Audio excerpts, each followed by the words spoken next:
Okay guys, let's do some most improved players early on. If I forget somebody, my bad. Before we start with Chet, I will just acknowledge, if Paulo didn't get hurt, he would be in this video. But we're not going to see him for a month now, so I'll just say that 50-point game was crazy. Now, I will say with Chet, I recorded this portion before his last two games against the Clippers and Blazers. Both of these games, he has not scored as much, and hopefully those are just blips and not a sign of this looking dumb in like a month. But before those last two games, he was shooting 70% on two-pointers. He's still shooting 67% on those.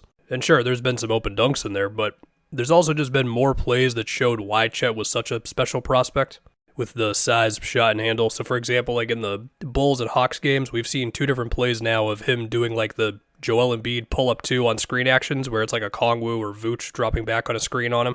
But then in that Bulls game, there was a play where like Vooch is higher up on the screen, so then Chet is able to get open in the middle of the floor. I think it was like a J-Dub or SGA screen. And then Levine rotates over, and Chet gets the angle on him, puts the ball on the floor. He's strong enough to where Levine can't knock him off his spot. He finishes through him. Against the Spurs, he had two different drives on Zach Collins, one that was a layup, one that turned into like a Dirk-esque fadeaway.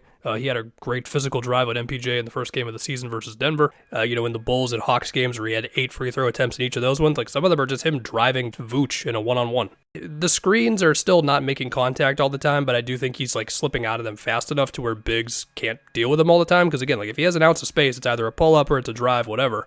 And as for the defense, I mean, this OKC defense has a chance to be special, and of course, he's a massive part of it. He's just doing everything. Next up, let's go to Lamelo. Not the first time I've talked about him this season. He's at 30 a game. He's over 60 true shooting. The 2-point percentage is up. The 3 percentage is up. The turnovers are also up, as well as the fouls. He's fouled out of 3 games. He had 5 fouls in another game. Like, that definitely needs to come down. And some of these threes he's attempting are pretty wild, and I think it'll be the task of the Hornets to find enough of a split between him taking catch and shoot threes and him taking threes off the dribble. Like his last one against the Celtics, it felt like there was a pretty good balance between the two of those. Besides that, the secret sauce with him and his efficiency this year has been that he's been really, really good on floaters or shots in the paint, but not right at the rim. And we all know he's got the talent to get into the paint a lot. So yeah, the only reason I'm not calling out like specific plays with him like I might be with other guys is because I think we all knew LaMelo could do this. It's just we basically didn't see him play for over 2 years. But yeah, it's one of the wildest shows in the NBA right now. Next up, we're going to go to everybody's favorite player, Cam Thomas. 26 a game, about 57 true shooting. He's probably been on this type of thing before. And of course with Cam, it's so easy to just get lost in, oh my god, this dude's confidence and ISO scoring and pull-up shooting and contested shot making is just wild. But it does feel like there's a little more structure to the madness this year between his threes are up, his free throws are up, his two-pointers are more assisted. And I do think it's really the free throws that are allowing his efficiency to creep up, because he is at like 33% from 3 right now.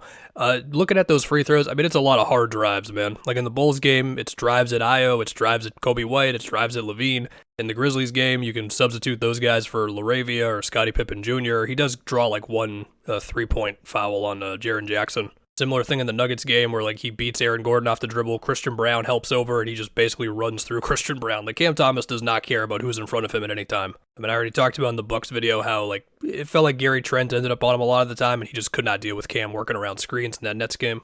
And then as far as a few more of his baskets being assisted this year, I think some of that's like, Ben Simmons flipping it to him and then immediately screening for him, or him at least getting like a pin down and then into a DHO as opposed to like just dribbling for 7 seconds on an ISO or attacking off the catch a little bit more. Like it's still the Cam Thomas show, but again, it feels like there's a little more structure to the whole thing.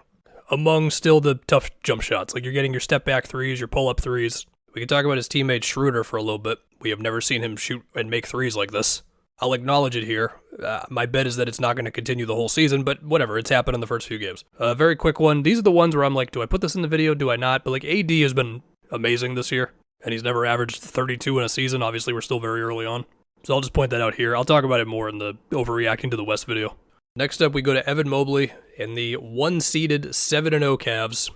Okay, so it's not like Mobley has increased his points per game by like 10 and is suddenly shooting like 6 threes a game or whatever.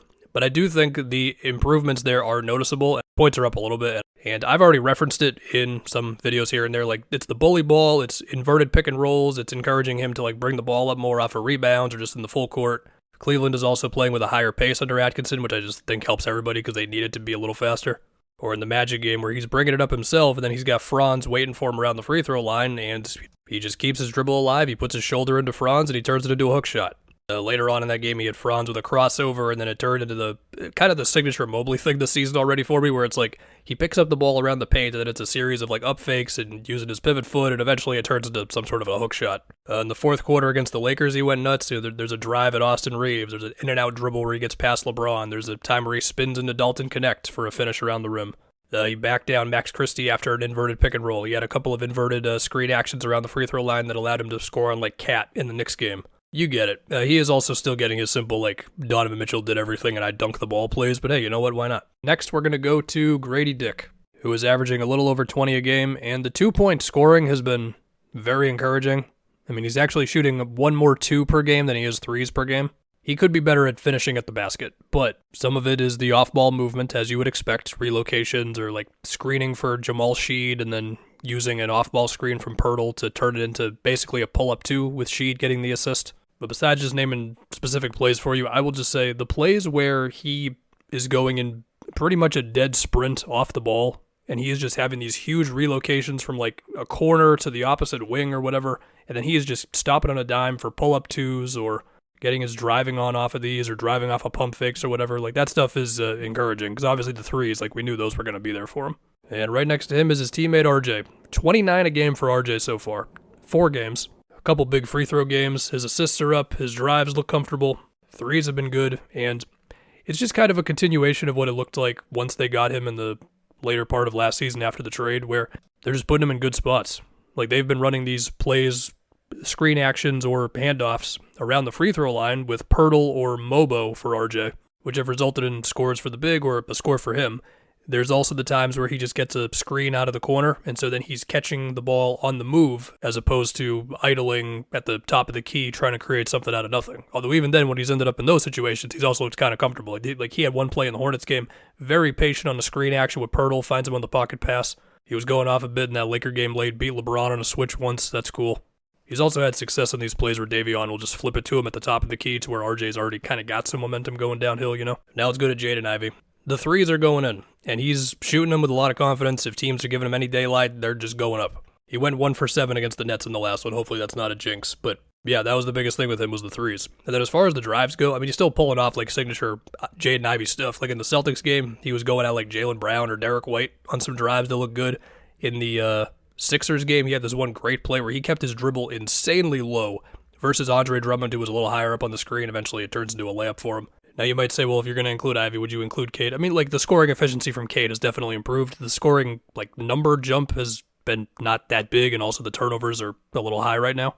But the 3 ball's legit, but I already thought highly of Cade. It was more so just the stuff around him. Next up, let's go to Zubac.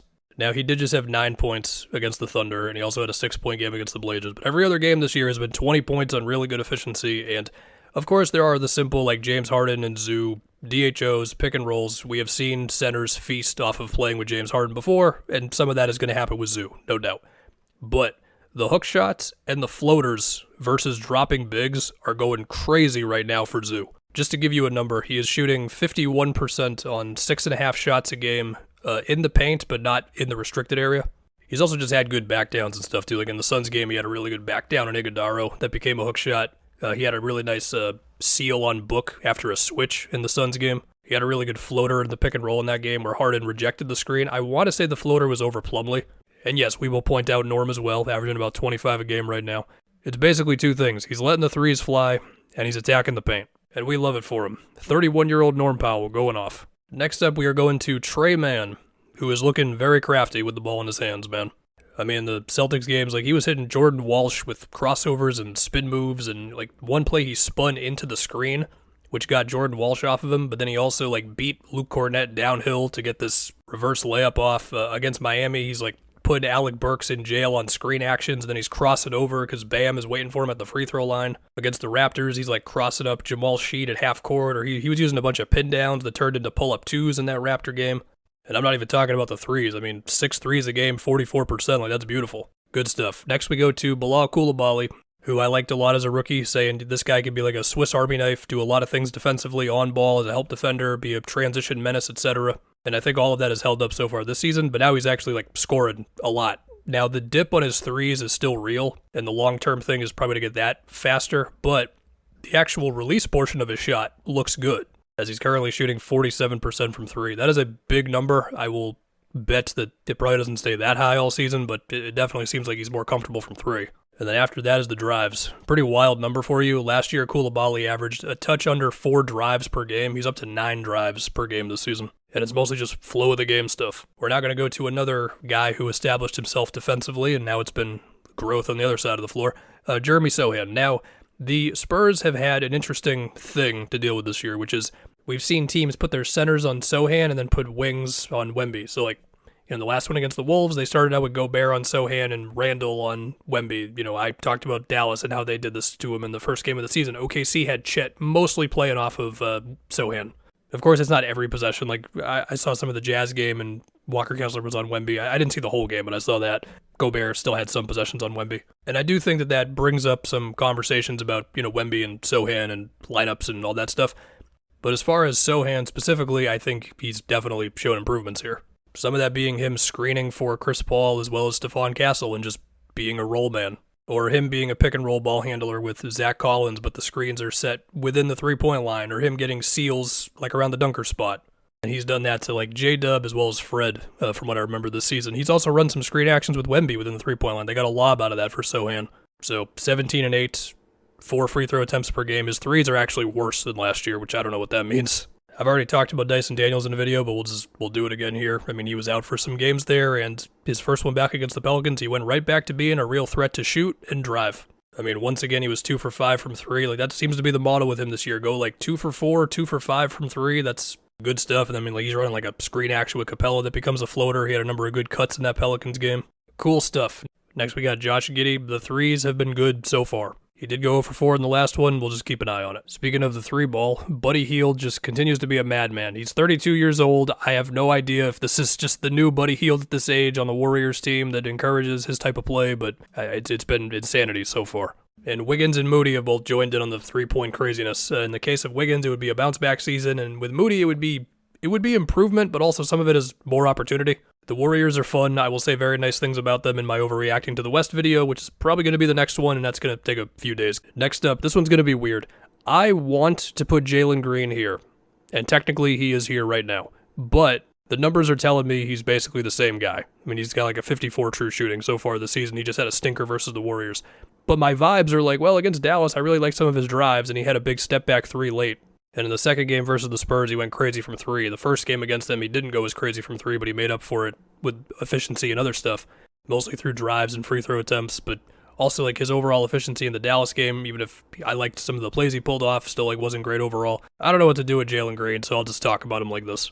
Next up, Jaylen Suggs. I know the vibes around Orlando have been deflated a bit because they lost Paolo. They just got blown out by Dallas. But I do think Jaylen Suggs is showing the signs that he's just rounded out into a very solid 16. I mean, he's at 17 a game right now, points per game.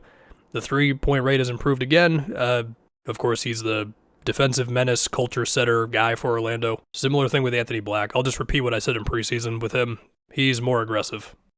I'll also mention Mathurin here because I don't confidently know where this is going to go over the next couple weeks, but he's had 4 games where he's popped off. He's had 2 games of less than 10 points. The Pacers are weird as hell right now. I don't know what's going to happen there.